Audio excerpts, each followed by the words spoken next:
sur la prière, parce que comme je l'ai dit, bien sûr, on pourrait rester toute l'année sur ce sujet, hein, mais il va bien falloir qu'on passe à d'autres sujets. Il y a d'autres choses que je voudrais aborder avec vous. Et ce matin, j'aimerais donc aborder. Est-ce qu'on peut afficher la dernière slide qui s'appelle Lumière et ténèbres? Alors juste très rapidement, la semaine dernière, on s'était quitté en disant que justement la prière est un combat. La prière est décisive dans le combat. Il y a là un combat que nous devons mener, il y a un combat qui existe déjà, qu'on le veuille ou non, qu'on en ait conscience ou non.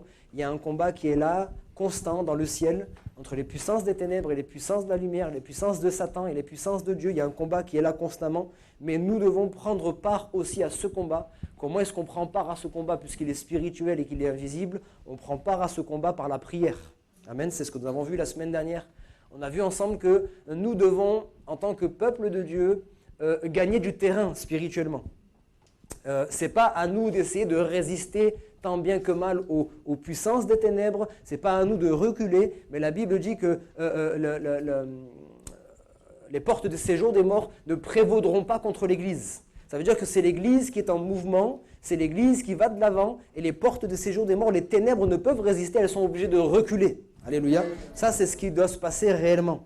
Donc on sait aussi que lorsqu'on va remporter des batailles, on va conquérir des terres, il va falloir aussi les protéger, ces terres-là. Et ça, c'est vrai à l'échelle personnelle. J'ai pris cet exemple, quelqu'un va recevoir la guérison. Amen. Tu as reçu la guérison au nom de Jésus, tu as été guéri. Mais je peux t'assurer que le diable va faire en sorte que dans 2 jours, dans 1 semaine, dans 3 mois, eh bien, tu aies des doutes. Tu vas ressentir encore les douleurs que tu avais autrefois, qui n'étaient plus là. Tu vas ressentir encore des signes, etc. pour que tu doutes et que tu baisses les bras et que tu dises en fait, j'ai pas été guéri. Et si tu dis, j'ai pas été guéri, l'ennemi va reprendre du terrain. Le terrain que tu avais gagné, il va le gagner à nouveau.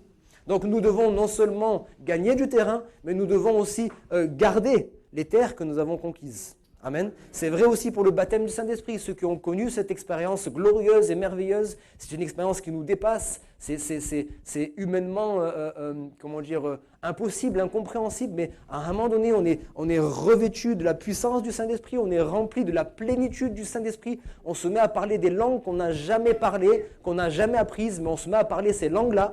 Et sur le moment, vraiment, c'est glorieux, c'est merveilleux. Il n'y a pas l'ombre d'un doute parce que Dieu est en train de nous visiter.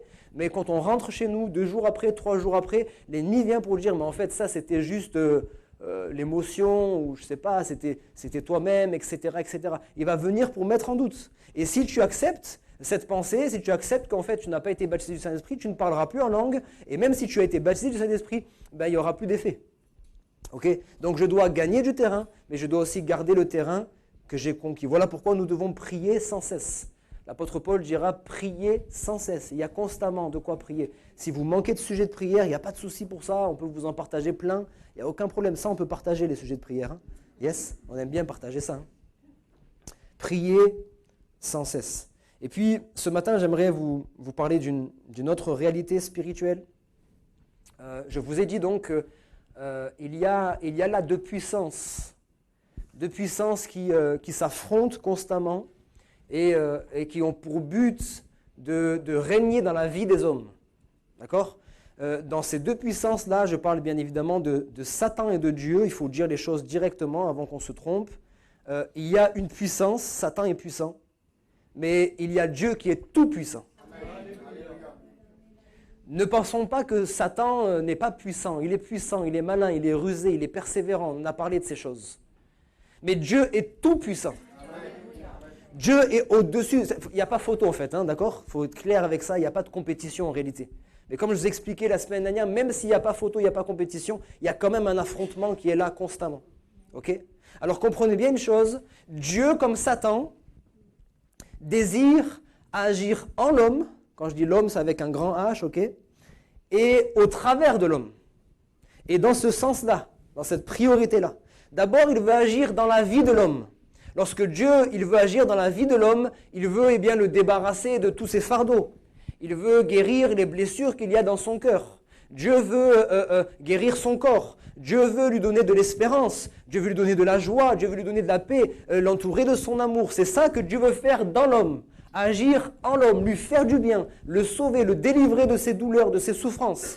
Ça, c'est ce que Dieu veut faire. Pourquoi ? Parce qu'après cela, après avoir agi en l'homme, il veut agir au travers de l'homme pour ensuite bénir d'autres personnes. Quand vous êtes dans la joie, vous transmettez la joie.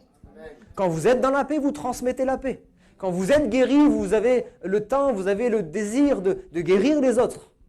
Et le diable veut faire exactement la même chose en l'homme et au travers de l'homme, mais dans l'inverse. Il veut agir en l'homme. Il veut rentrer dans la vie de l'homme pour le détruire psychologiquement, pour le détruire physiquement, pour détruire sa communion avec Dieu. Le diable vient pour agir en l'homme, pour mettre dans son cœur la peur, mettre dans son cœur les angoisses, mettre dans son cœur de la colère, de la haine, de la jalousie, de la convoitise. Toutes ces choses qui sont là, qui vont lui permettre de détruire d'abord l'homme en qui il s'est investi, mais aussi ensuite agir au travers de l'homme. Parce que si vous avez été blessé, vous allez blesser quelqu'un tôt ou tard. Si vous êtes triste, vous rendrez les gens tristes.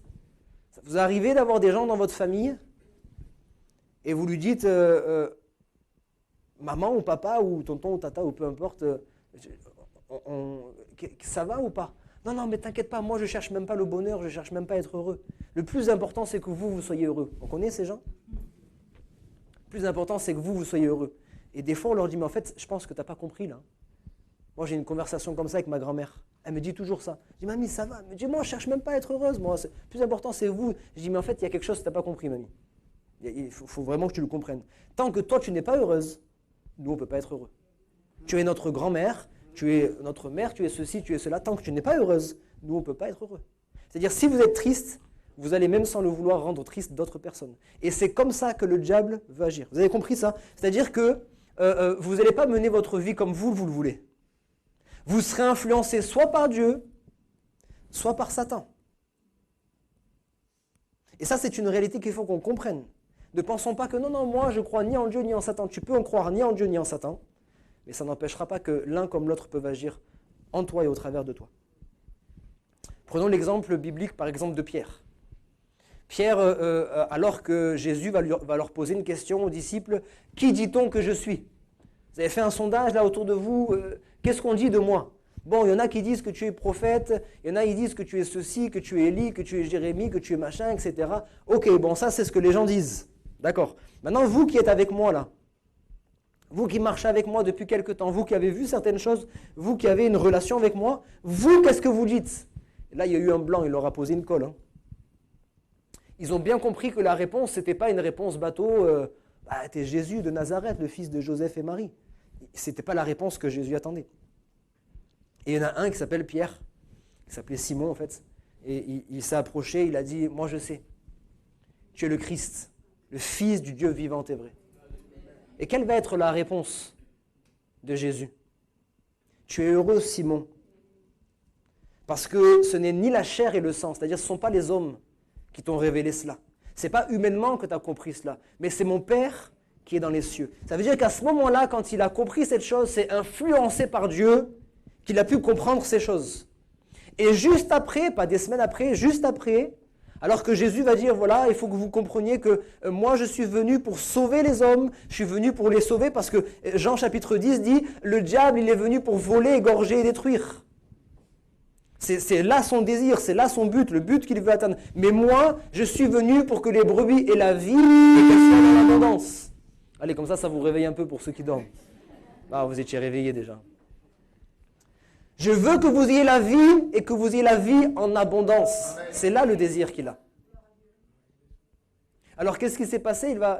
Il va dire, je suis venu justement pour ça et pour faire cela, pour que vous ayez la vie, il faut que moi je meure. Pour que vous puissiez être dans la guérison, il faut que moi je souffre dans mon corps. Pour que vous puissiez être délivré du péché, il faut que moi je porte le péché. Il va falloir que je passe par là. Il va falloir que je passe par là. Moi, Jésus, homme, je voudrais que ça ne m'arrive pas. Mais Jésus, fils de Dieu, je suis venu pour ça. Et lorsque Pierre va entendre ça, bien sûr, il était pris de compassion pour Jésus. Il va dire, à Dieu ne plaise, cela n'arrivera pas. Et à ce moment-là, qu'est-ce que va dire Jésus? Si la première fois il a dit, c'est par mon Père que tu as compris cela, c'est par une influence divine, par l'influence de Dieu que tu as compris cela, il va dire à ce moment-là, arrière de moi, Satan. Tes pensées me sont en scandale. Il ne s'adresse pas à Pierre, Pierre n'est pas Satan. D'accord? Mais il a compris que derrière Pierre, il y avait une influence. Derrière Pierre, il y avait Satan qui voulait aller contre ce plan-là, ce plan rédempteur. Amen. Donc c'est ce qui prouve qu'on peut être influencé tantôt par Dieu, tantôt par le diable. Vous me suivez pour l'instant? On va essayer d'aller tout doucement par rapport à ce sujet-là. Il y en a un, je l'ai dit, il veut pour détruire, l'autre, il veut pour sauver et faire du bien. Alors maintenant, écoutez bien, je vais le répéter 2 fois parce que vous allez voir qu'il y a une petite nuance. L'un, en parlant de Satan, il veut agir en l'homme, mais il ne le peut pas sans l'approbation de l'homme. Il veut, mais il ne le peut pas. L'autre, Dieu, il peut, mais il ne le veut pas. Je répète pour que vous suivez parce que c'est très important ce que je suis en train de vous dire. Le diable voudrait agir dans vos vies sans votre approbation, mais il n'en a pas la capacité. Si aujourd'hui vous êtes liés par les puissances des ténèbres, si aujourd'hui vous répondez à ce que Satan vous pousse à faire, etc., etc., ce n'est pas une fatalité. Satan, aussi puissant soit-il, ne peut pas contraindre l'homme à faire quelque chose que l'homme ne veut pas faire. Il voudrait faire ce qu'il veut, mais il ne le peut pas. Et Dieu, c'est l'inverse. Il peut le faire. Il est tout puissant. Il est souverain. Il règne sur toutes choses. Il pourrait vous imposer sa manière de voir les choses. Il pourrait vous imposer sa volonté. Il pourrait vous prendre, vous saisir et faire ce qu'il veut de vous. Mais il ne le veut pas. Il se refuse de cela parce qu'il veut vous laisser votre libre arbitre. Il veut vous laisser le choix. Il a dit, je mets devant toi la mort et la vie. Je mets devant toi la malédiction et la bénédiction. Choisis la bénédiction, choisis la vie. Mais si tu veux choisir le reste, l'opposé, tu peux le faire aussi. Il n'y a que 2 chemins, un chemin large et spacieux que nous offre ce monde. Ce monde nous offre un chemin large et spacieux dans lequel on est bien, on est tranquille, on profite de la vie, on profite de tout ce qu'on veut. Mais ce chemin mène à la perdition, mène à l'enfer. Et puis il y a un autre chemin qui est étroit et resserré. Mais ce chemin-là, il mène à la vie éternelle. Satan le voudrait, mais il ne le peut pas. Dieu le peut, mais il ne le veut pas. Il ne veut pas t'imposer quoi que ce soit. J'insiste sur ce sujet, c'est que le chemin que Dieu prend pour atteindre le cœur d'un homme, c'est un autre cœur. Vous me suivez? Dieu pourrait parler directement. Dieu pourrait se révéler, et on a eu des témoignages comme cela. Ok? Mais souvent, ces témoignages, quand la personne dit « mais je me suis converti tout seul, j'étais dans ma chambre tout seul, j'avais aucun chrétien autour de moi, j'ai eu une vision, j'ai eu un songe, j'ai vu Jésus-Christ, je me suis converti, etc. » Ce cas-là, il est exceptionnel parce que justement, il n'y a personne autour pour lui parler de Jésus. Et quand il n'y a personne, Dieu emploie les moyens qu'il désire. Mais quand il y a une personne autour de vous qui, justement, vous connaît, ça veut dire que Dieu a placé cette personne dans votre entourage pour que ce soit vous qui allez lui parler du Seigneur. Vous êtes responsable. Je suis responsable des personnes qui sont autour de moi. Et je le dis moi personnellement. Mes voisins, du dessus, du dessous, etc. Qui va leur parler de Jésus si ce n'est pas moi? Qui va témoigner si ce n'est pas moi? Je ne peux pas juste m'attendre et dire « Seigneur, s'il te plaît, révèle-toi à eux au travers d'un songe. » Pourquoi Dieu utiliserait un songe alors qu'il peut m'utiliser moi? Et que c'est son désir, c'est sa volonté. Pour que vous compreniez à quel point ce principe est vrai, le principe que Dieu utilise l'homme pour parler à l'homme, c'est que Dieu lui-même, pour venir sauver l'homme, a pris l'apparence d'un... Il aurait pu venir sous forme angélique, oui ou non? Il aurait pu venir sous une autre forme. Il aurait pu de sa voix, sans descendre même du ciel, de sa voix faire entendre sa voix sur toute la surface de la terre pour dire « Je suis Dieu, je suis Yahweh, je suis l'Éternel et je veux que maintenant vous faisiez ceci et faisiez cela. » Non, il a pris l'apparence d'un homme pour venir parler aux hommes. Et je vous ai cité encore dernièrement ce passage, je me suis arrêté, Dieu m'a fait arrêter sur cette petite précision-là.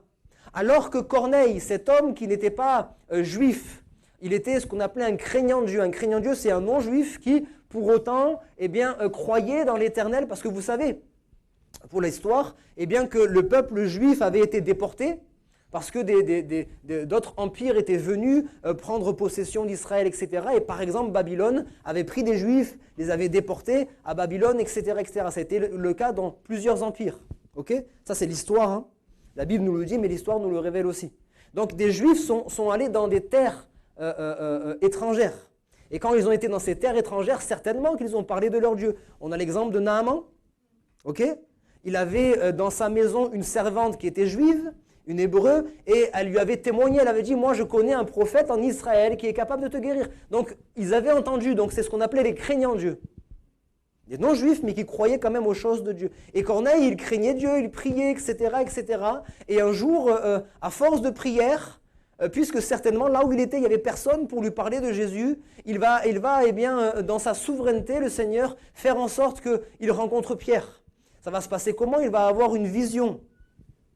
Il va avoir un songe. Qu'est-ce qu'on appelle une vision ? Qu'est-ce qu'on appelle un songe ? Petite parenthèse. Une vision, c'est quelque chose qu'on voit une fois qu'on est éveillé. On est éveillé, on est en train de prier, on peut même avoir les yeux ouverts, comme on peut avoir les yeux fermés. On est éveillé, on voit une chose, on voit une vision, on voit des images. Un songe, c'est quelque chose qu'on voit pendant notre sommeil. C'est différent d'un simple rêve, parce que vous savez, les rêves, on est tous pareils. Hein. On mélange nos collègues de travail avec la famille, on était en vacances au Portugal, et en fait, c'était la maison qui est en France, et vous savez, c'est un peu... Mais quand c'est un songe, que ça vient de Dieu, c'est clair, c'est précis. Quand on se réveille, on ne peut pas se réveiller en ayant oublié ce rêve, ce songe. Ok ? Alors, Corneille a eu une vision, il a vu des choses, etc. Un ange est venu pour lui parler, et il lui a dit certaines choses, et puis il s'est arrêté à une limite. Lorsqu'il était question d'annoncer le salut en Jésus-Christ, l'ange aurait pu le faire, oui ou non ? Mais il s'est arrêté, il a dit, un homme qui s'appelle Pierre va venir, et il va t'annoncer tout ce que tu dois savoir concernant la vie éternelle. Il s'est arrêté là. Il aurait pu aller jusqu'au bout, tant qu'à faire. Allez, prêche-lui l'évangile. Non, il s'est arrêté là, parce qu'il voulait qu'un homme parle à un homme. Amen. Et c'est ça, la puissance, l'intérêt et l'efficacité de la prière.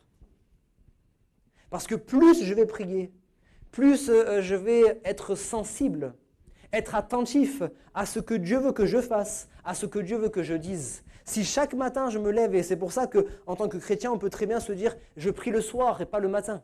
En soi, il n'y a aucun problème, hein, il n'y a pas d'heure pour prier, on est d'accord ?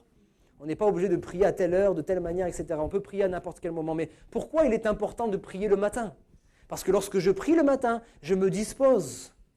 Et lorsque je prie le matin, certainement, je vais prier par exemple pour que Dieu me garde et que Dieu garde ma famille. Si je prie le soir entre-temps, il y a eu des accidents, il y a eu des incidents, etc., etc. Mais si je me lève le matin et sans faire une heure de prière forcément, juste je déclare, Seigneur, je remets cette journée entre tes mains.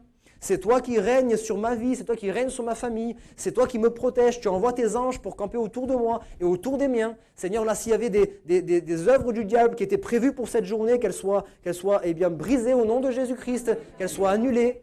Tu vas prier aussi en disant, Seigneur, voilà, mais moi, je ne veux pas que cette journée, ce soit une journée qui ne serve à rien. Je vais aller travailler, j'aime mon travail, oui ou non, ok.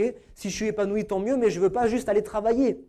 Je ne veux pas juste aller travailler. Si je vais travailler et que je rentre ce soir, qu'est-ce que j'ai fait de particulier ? J'ai mérité mon salaire, certes, mais quand je vais me coucher ce soir, il n'y aura rien de particulier. Je veux que dans cette journée, je sois utile pour ton œuvre. Donc, mets quelqu'un sur ma route. Mets quelqu'un sur ma route, donne-moi une parole, donne-moi un comportement qui va pouvoir toucher le cœur de quelqu'un. Si je prie comme ça, normalement, dans la journée, je vais être attentif. Parce qu'on s'attend à ce que Dieu réponde, oui ou non ? Sinon, ne priez pas, hein, je vous le dis, moi en tant que pasteur, ne priez pas si vous ne vous attendez pas à être exaucé. Hein. Ce n'est pas la peine, parce que ce n'est pas la prière qui va vous exaucer, c'est la foi dans la prière qui vous exauce. La prière, les veines redites, là, vous pouvez prier longtemps, si vous n'y croyez pas, il n'y aura rien. Donc quand vous priez, vous demandez à Dieu de vous utiliser, vous allez être attentif. Et ce jour-là, il y a une collègue de travail qui vient particulièrement pour dire, écoute, ça ne va pas. Et si tu n'avais pas prié le matin, tu te dis, bon, mais ce n'est pas le moment, je suis en train de travailler, ce n'est pas le moment de discuter. Et puis tu continues dans ton travail. Mais là, aujourd'hui, il y a quelque chose de particulier. Tiens, est-ce que ce n'est pas cette personne que Dieu m'a envoyée ? Et puis même si tu travailles, tu vas peut-être pouvoir discuter. Si tu ne peux pas discuter pendant le travail, tu vas dire, écoute, à la fin de mon service, on boit un café ensemble et puis on discute ensemble. Vous voyez ce que je veux dire ? Vous êtes là et vous avez prié, et vous allez dans les transports en commun. Et là, dans les transports en commun, il y a une personne qui vous fixe vraiment. Et là où on est de plus en plus chacun de notre côté, hein, c'est vrai. Hein. Avant, on parlait beaucoup plus facilement. Maintenant, c'est chacun de son côté. Mais là, vous allez dire, allez, peut-être que je vais engager la discussion parce que ce n'est pas juste quelque chose d'anodin. Je crois que cette personne a envie de discuter avec moi. Et on discute. Ah, mais on est en train de se rendre compte qu'on habite dans le même quartier. Et là, par exemple, hier, on va à la réunion de jeunesse et Erika, elle croise une jeune. Elle dit, t'habites dans le quartier ? Non, je vais à l'église, à la réunion de jeunesse. C'était l'occasion de témoigner. Amen. Vous voyez comment Dieu peut faire des choses très simplement. Mais pour cela, il faut qu'on prie. Plus on prie, plus on s'allie nous-mêmes. Pour ça, j'ai dit que le meilleur allié dans cette guerre, dans ce combat, le meilleur allié de Dieu, c'est l'homme.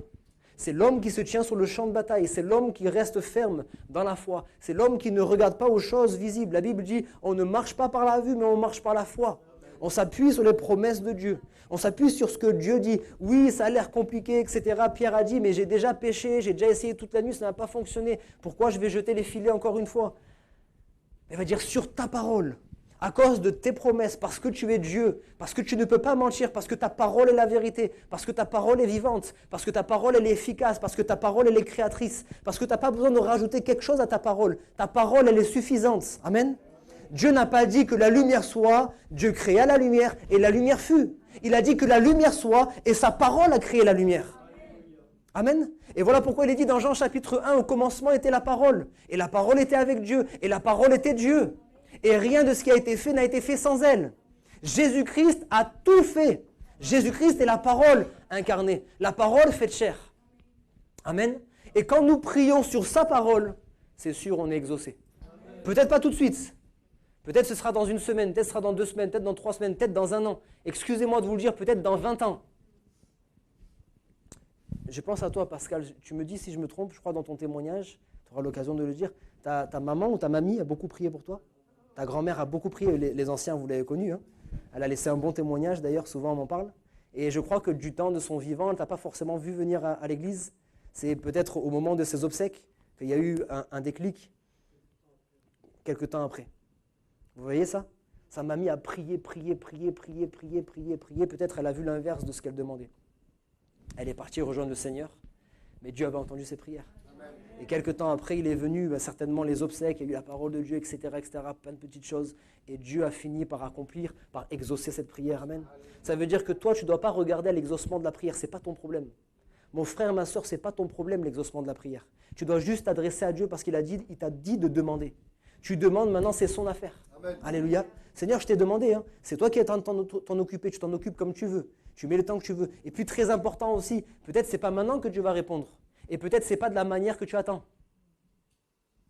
On est d'accord? Des fois on oublie. Pourquoi j'ai voulu vraiment acclamer le Seigneur ce matin pour Jason et pour d'autres? C'est parce qu'on oublie, on a prié pour tellement de sujets. Là je parle que de cette semaine, on a prié pour tellement de sujets. On oublie. Et puis on voit Jason revenir, on est juste content, etc. On ne fait pas forcément le lien avec la prière qu'on a faite. C'est vrai ou pas?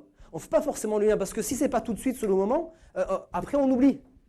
Et peut-être le Seigneur, il ne répond pas toujours de la manière qu'on a. Vous, quand vous avez prié pour que les personnes qui se sont éloignées reviennent, vous avez pensé à une personne en particulier. Peut-être ce n'est pas à Jason pour certains.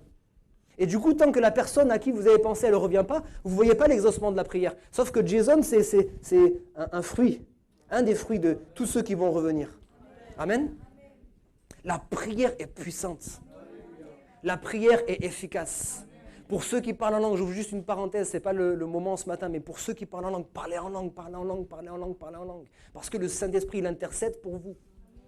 Il intercède mieux que vous. Peut-être que ça vous est arrivé certaines fois, vous êtes en train de prier, et je crois que j'en ai parlé dernièrement, je vais peut-être clôturer sur ça.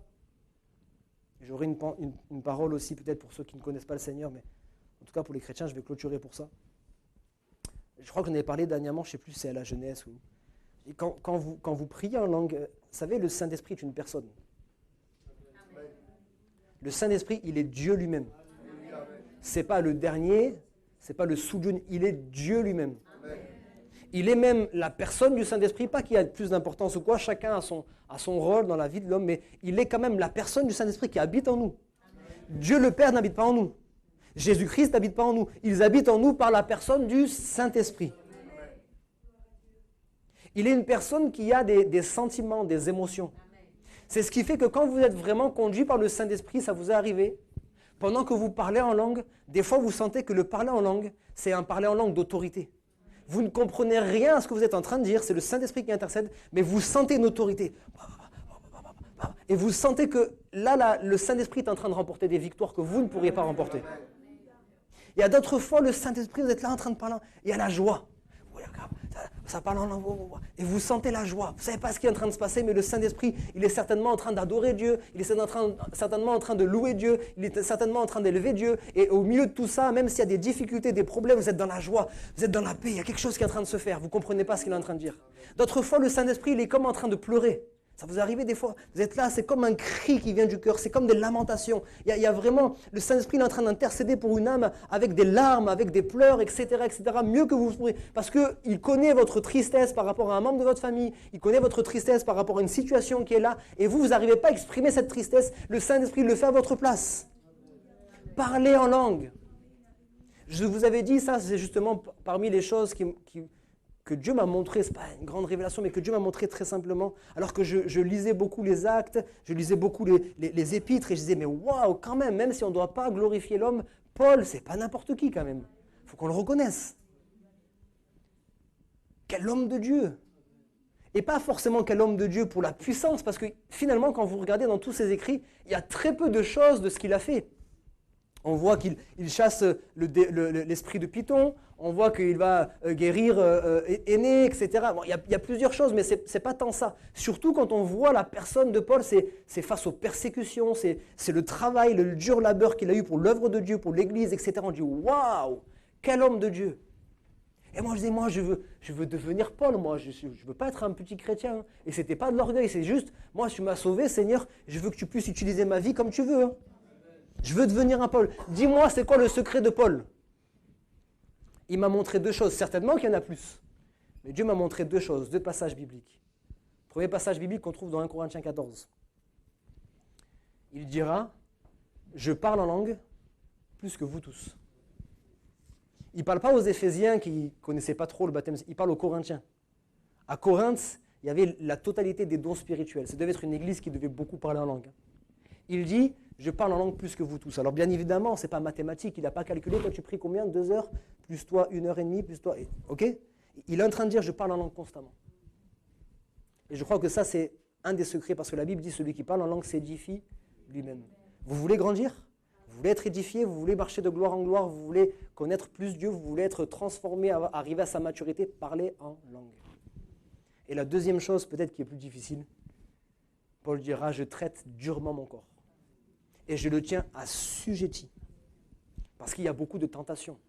Parce qu'il y a beaucoup de choses qui sont là pour me détourner du véritable but. Et à cause de ça, je traite durement mon corps. Je suis discipliné. Je suis dur avec moi-même.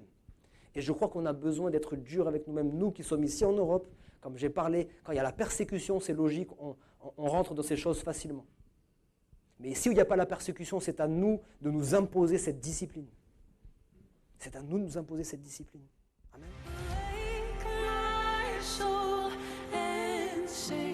Sing his praise aloud. Sing his praise aloud. Oh, awake my soul and sing his praise aloud.